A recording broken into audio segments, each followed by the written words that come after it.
Couple of national political stories we want to touch on, and the first one we may actually get some agreement on the panel, so everybody sit down. Representative Peter King, Long Island Republican, he is outraged that lawmakers who voted against Sandy relief aid would come to New York to raise money. Any senator or any congressman who voted against Sandy aid should not get a nickel from New York, King said. It's bad enough that potential Republican presidential candidates voted against Hurricane Sandy aid. That's inexcusable enough, said King. But to have the balls to come in and say, we screwed you, now make us president? King said he was reacting to the news of recent or upcoming fundraising visits by Senator Marco Rubio, Senator Rand Paul, and Representative Paul Ryan. All three of them considered 2016 presidential hopefuls, and all of them voted no on Sandy aid. The congressman is 1,000% correct. I feel a lot of love in the room. You can't be Mr. Conservative, Mr. Far Right, but ka-ching, it's time to get some money, so let's go to the New York ATM. And oh, by the way, I don't approve of Sandy relief, but I need some money. Hello, New York. It's a hypocrite. Tom? Listen, all three of the individuals voted against the Sandy bill for one reason. Not because it was money going to New York and New Jersey. They had a problem with money in the budget that went for fisheries in Alaska, et cetera. Does that make a difference? Well, it does if you're making a statement to say, listen, it's one thing to have a bill of money for disaster relief. It's another one what Washington does. They just load it up with pork. Now, again, I think that I would take another approach is to say, Marco, when you're in New York and you stop by, I'd like to take you to Staten Island and see what the people are suffering there. I'd like to take you to the Jersey Shore and see what's going on. Does that make up for it? Would that make up for it? And I think it would, because I think that, listen, remember, when we went through 9/11, it took a little bit of time, and that was a lot of money that came to New York because of 9/11. The effect that people had when they came down to what happened at the World Trade Center site, many of them said, what a difference it put in my mind when the numbers that we were talking about. Listen, I can understand where Congressman King's coming from. I'd be angry. I'd tell him, hey, stick it, stay home, etc. But I think in this case is that it wasn't an anti-New York, it wasn't an anti-New Jersey thing, it wasn't anti-helping federal aid. It was about the fact that I think they knew it was going to pass. They wanted to make a political statement. Valid point. But I tell you what, see how they vote on the next New York issue. I can guarantee you now that it will be in the negative. Fair enough. Moving on, legendary Washington Post reporter Bob Woodward accusing the White House of threatening him. And Woodward isn't just any reporter. He's one of the two dramatized in the movie All the President's Men, is one of the two guys who helped take down Richard Nixon. Woodward accusing the White House, the Obama White House, of being dishonest about how responsible the president is for the sequester. First, Woodward reported the cuts were actually the president's idea. Then in a Washington Post op-ed, he said the White House was trying to change the agreement by asking for tax increases. And then he said a top White House aide, Gene Sperling, responded by yelling at him for 30 minutes, then following up what he said with an apparent email threat.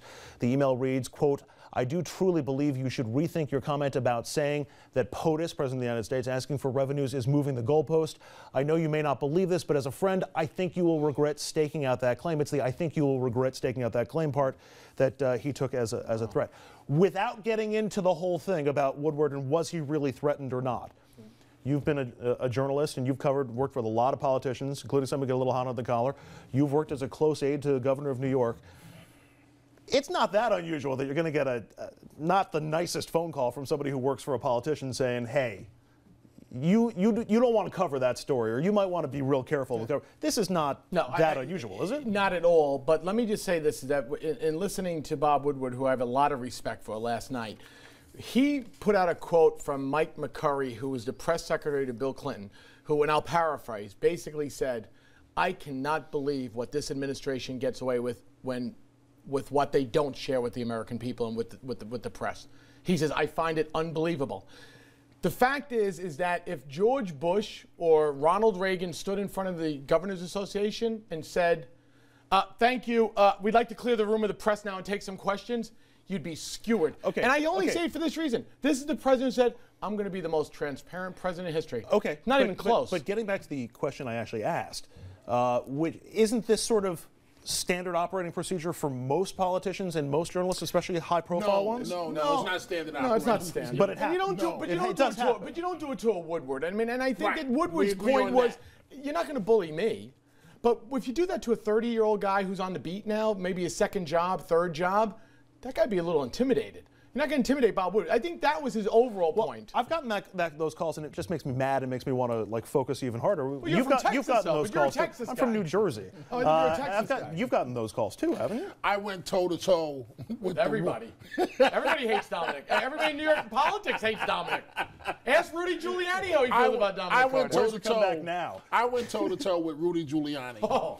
And Rudy's people. And there were times when his people said some things that were woo. And there were times when I responded and said some things that were woo. These things. Some woo-woo going on. A lot of woo-woo. Thank God we had affirmative action because otherwise Dominic would have been in deep trouble. Oh, wait. Wait. Now you see, now I'm standing here and I'm saying, make sure you say on air to tell Tom to say hello to his lovely mother and to your parents, and you're telling me something about affirmative action. Now you see? I feel that's a threat, Dominic. I feel like that's a threat. We can't have anybody feeling threatened. But now, I want to say one thing. Working with somebody like him, obviously he's the type of guy that wears his emotion on his sleeves. So is that what that is? So if we never had a problem, I don't know. When they would get very angry, I would laugh at them. Sometimes they'd yell and scream. Yeah. Okay, David Garth, legendary David Garth. Right.